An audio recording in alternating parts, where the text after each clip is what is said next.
बिस्मिल्लाहिर्रहमानिर्रहीम। अस्सलाम वालेकुम। मैं हूँ आपकी उर्दू की टीचर हुमा दस्तगीर। ग्रेड 5 में आप सबको खुशामदीद। कल जो हमने सबक पढ़ा था वो था अजीम माओ के अजीम बेटे। हमने इसकी पढ़ाई की थी, तारुफ़ किया था, मारूजी सवालात किए थे। आज हम अपने आए हैं दूसरे दौरानिये की तरफ और दूसरे दौरानिये में हमारे पास मौजूद हैं अल्फाज, मायनी, जुमले। जी, पहला लफ्ज़ क्या है आपके पास? मुबल्लिग। मुबल्लिग का मतलब क्या है? तबलीग करने वाला। मुकर्रर, तकरीर करने वाला। तलब, ज़रूरत। रहनुमा, रास्ता दिखाने वाला। बैक वक्त, एक ही वक्त में।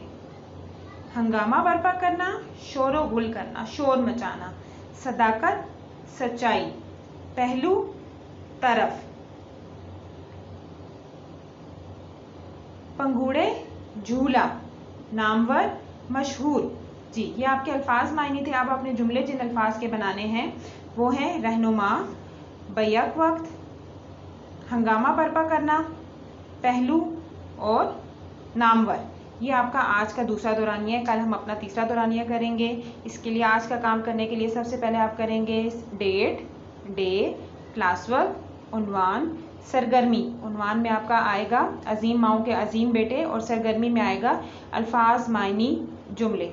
ये काम आपने अपनी उर्दू की कॉपी पे करना है। शुक्रिया, अल्लाह हाफिज़।